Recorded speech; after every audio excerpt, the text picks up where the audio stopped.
c'est le dernier jour de stage de Maxime et Salomé à la Gardienne.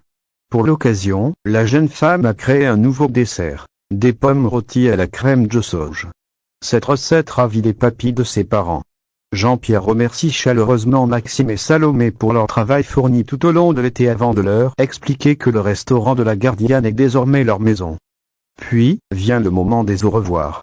Salomé et Maxime retrouvent par la suite Hortense, Célia et Mélie à l'Institut qui sont heureux de les revoir. Célia a l'idée d'organiser une soirée au Marais Salants pour fêter la fin de l'été. Le soir venu, Maxime et Salomé font la connaissance de Solal et d'André la flamboyante rousse n'est pas insensible au charme du beau Sétois mais Célia lui assure qu'elle n'a aucune chance. La fête bat son plein. Hortense, Mehdi, Enzo, Greg et Elliot sont également présents. Mais Maxime reçoit un appel inquiétant de Judith, sa sœur. Elle lui apprend que leurs parents sont retenus en otage. Fort inquiet, Maxime prévient Salomé et s'assure qu'elle pourra rentrer à l'internat avec Mehdi et Hortense. Salomé aimerait accompagner Maxime à Sète, mais il préfère qu'elle reste à Caluvière. Maxime quitte la fête et prend la route pour Sète. Tessier refuse que Cali passe le concours. Antoine est en train de saisir les inscriptions pour la rentrée et il trouve la fiche de Cali dans le paquet des candidatures validées. Tessier soupçonne Cali et il se montre dépité. Le directeur avait en effet pris la mesure de son talent et il était sur le point de changer d'avis à son sujet. Il demande à Antoine de jeter la fiche de la jeune fille. Tessier convoque Laetitia et sa fille. Laetitia se dénonce et elle supplie Tessier de laisser malgré tout Cali passer le concours. Le directeur de l'institut refuse. Cali quitte le bureau en larmes. Elle apprend par la suite à Lionel que sa mère a gâché toutes ses chances de passer le concours. Laetitia avoue au jeune homme qu'elle a mis la fiche de Cali dans le dossier des fiches validées. Elle présente ensuite ses excuses à sa fille. Cali, quant à elle, refuse de baisser les bras. Elle est déterminée à passer ce concours quoi qu'il en coûte. Clotilde avoue son infidélité. Louis devient juré du concours d'entrée. Charlène a passé la nuit chez Louis. Et au petit matin, elle rentre chez ses parents.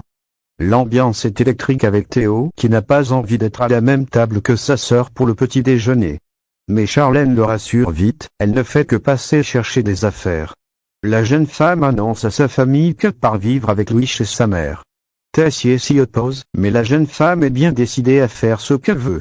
Constance essaie de temporiser et propose à sa fille d'avoir une discussion au sujet de sa décision. Mais Charlène ne supporte plus de vivre avec un manipulateur comme son père. Elle apprend ainsi à Théo que ce dernier a proposé sa place du double à Louis pour qu'il la quitte. Emmanuel reconnaît avoir voulu les séparer et Constance avoue à sa fille qu'elle a donné son accord.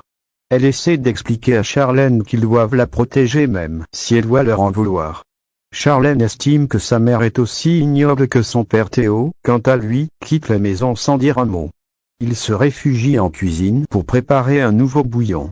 Martha le rejoint et essaie de lui remonter le moral. Elle s'éclipse quand Constance arrive pour avoir une discussion avec son fils. Mais Théo, très ému, réalise que quoi qu'il fasse, il passera toujours derrière sa sœur. Et bien que Charlène leur ait menti et qu'elle l'ait droguée à son insu, elle reste malgré tout la petite princesse de leur père. Constance reconnaît que son mari a toujours eu une relation plus difficile avec lui, mais elle affirme à Théo qu'il les aime tous les deux. Ce dernier n'arrive pas à la croire et il avoue à sa mère qu'il n'en peut plus de faire ses preuves pour quelqu'un qui ne le respecte pas et qui l'abandonne. Louis a fixé un rendez-vous à Tessier et Clotilde dans le parc. Avoir besoin de reconnaissance, il veut quelque chose qui rappelle qu'il est bien un Armand. Mais Tessier a décidé de lâcher Clotilde, elle n'a pas le pouvoir de donner à son demi-frère ce qu'il veut. Perdue et coincée, elle se tourne vers Rose. Cette dernière conseille à Clotilde de tout avouer à son mari, mais Clotilde espère que Louis ne dira rien. Rose finit par avouer à sa sœur que Guillaume a des doutes sur sa fidélité. Tessier reste déterminé à éloigner Charlène de Louis et il sollicite l'aide de Claire. Mais cette dernière le met en garde, s'il fait la guerre aux deux amoureux, il risque de perdre sa fille pour de bon. Claire conseille à Tessier de faire un pas vers Louis pour lui montrer qu'il veut apaiser les choses.